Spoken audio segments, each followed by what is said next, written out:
Yo les bladers, c'est Ryuk. Aujourd'hui, on va déballer le starter Beyblade X Sort Phoenix de la marque Hasbro. Pour la première fois depuis la fin de Beyblade Metal, Hasbro revient ici avec des toupies identiques aux japonaises. J'ai déjà déballé il y a quelques mois sur la chaîne le starter de Phoenix Wing, qui est donc l'équivalent de chez Takara Tomy. Je vous mets un petit lien dans le coin de la vidéo. Le déballage de cette Sort Phoenix sera donc l'occasion de faire un petit comparatif entre les deux marques. Les packagings sont un tout petit peu différents, mais on retrouve une charte graphique similaire tout en sobriété. L'arrière de la boîte présente une synthèse des statistiques de la toupie, on voit donc qu'on a affaire à une toupie de type attaque. La boîte japonaise présente aussi le blader qui possède la toupie dans la série, il s'agit de Burn Fujiwara, qui sera peut-être nommé autrement dans la version internationale de l'anime. Lors du déballage, j'étais assez surprise de voir la présence de plastique à l'intérieur de la boîte Hasbro. La marque s'engage depuis quelques années à supprimer les plastiques additionnels et nous faire des boîtes en full carton. Le Blade de Phoenix était dans du plastique thermoformé et le reste des pièces dans des petits sachets plastiques, comme chez Takara. Alors est-ce que c'est une directive de la part de la filiale japonaise ou est-ce que c'est parce que les pièces sortent des mêmes usines et sont emballées directement sur place dans les mêmes sachets? On le saura probablement jamais. Le lanceur fourni avec est identique, il s'agit d'un lanceur à ficelle à rotation droite auquel pourra être ajoutée une poignée. Le dessus est conçu pour pouvoir accueillir le Battle Pass, qui est un accessoire exclusif à la zone Asie et ne sortira pas dans les zones Hasbro. Passons maintenant à la toupie. Voici son blade. Il se distingue particulièrement des autres car c'est le seul blade de la gamme classique à être sorti avec de la peinture sur le métal. Les autres, comme Cobalt Drake ou les toupies dorées, sont pour le moment des éditions limitées. Niveau performance, il s'agit d'un blade de type attaque avec 3 grosses lames spécialisées dans le smash. À ce jour, parmi les blades les plus lourds, il est assez plébiscité devant Killshark et Swordran, les autres toupies d'attaque notables du début de cette série. Au niveau du ratchet, on a 9,60, construit un peu comme 3,60, organisé en triangle, avec 9 mini-points d'accroche. Sa faible hauteur et ses points d'accroche peu proéminents en font un des ratchets les plus sûrs pour éviter les défaites par explosion. Et pour finir, son bit Gear Flat, large et plat, qui assurera un mouvement très rapide et agressif à la toupie.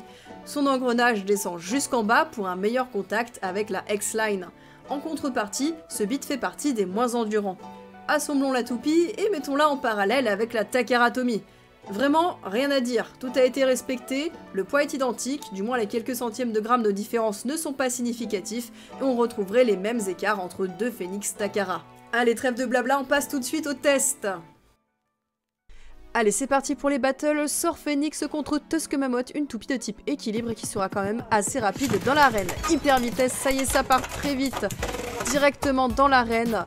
Phoenix inflige de gros dégâts à Mammoth, ça se termine maintenant avec très peu d'endurance pour les deux toupies au centre de l'arène. Mammoth penche, Phoenix perd elle aussi de la vitesse, et le point est pour Mammoth.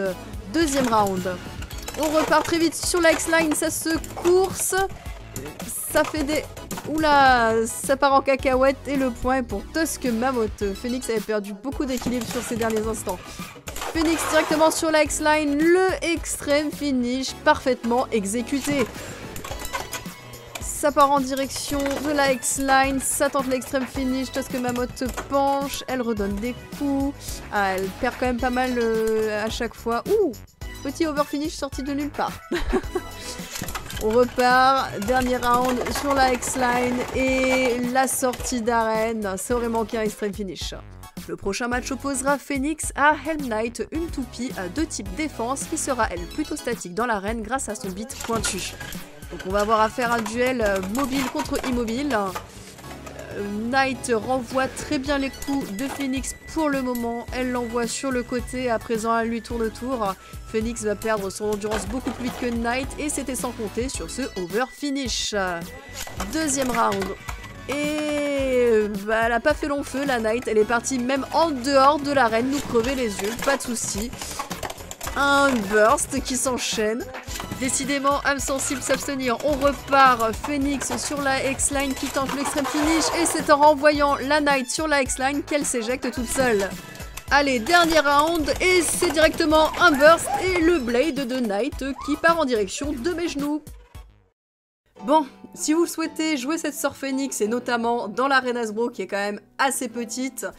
Prévoyez une combinaison, un casque, des lunettes de protection, enfin bref, la totale. Je vous avouerai qu'à la base, concernant les types attaques sur ce début de Beyblade X, j'étais beaucoup plus portée sur Dransword car je la trouvais plus polyvalente, plus facilement contrôlable et donc un chouïa plus endurante, ce qui me plaisait un peu plus. Mais c'est surtout parce que c'est finalement ma première toupie que j'ai spammée depuis le début et certainement celle que je maîtrise le plus. Mais du coup, ces tests m'ont permis de redécouvrir Sword Phoenix et surtout de tester ses performances dans l'arène Hasbro et je dois avouer qu'elle est vraiment plutôt pas mal. En comparaison avec l'arène Takaratomi, l'arène Hasbro est donc plus fine et les débuts de match sont beaucoup plus agressifs. Et Sword Phoenix trouve son avantage dans cette situation. Si on arrive à suffisamment maîtriser son lancer, Sword Phoenix permet de terminer le match très rapidement en sortant la toupie adverse. Et du coup, vu que l'arène Hasbro est un chouïa plus petite, ça fait que les coups que peut donner Phoenix seront beaucoup plus fréquents et elle peut donc infliger plus de dégâts à son adversaire. Quoi qu'il en soit, que ce soit dans la méta Hasbro ou Takara directement en Asie, Phoenix a fait ses preuves, elle est surutilisée en attaque. Voilà, sur ce, n'hésitez pas à me dire ce que vous en pensez dans les commentaires, n'oubliez pas de vous abonner pour plus de vidéos Beyblade. Sur ce, c'était Ryuk et à la prochaine.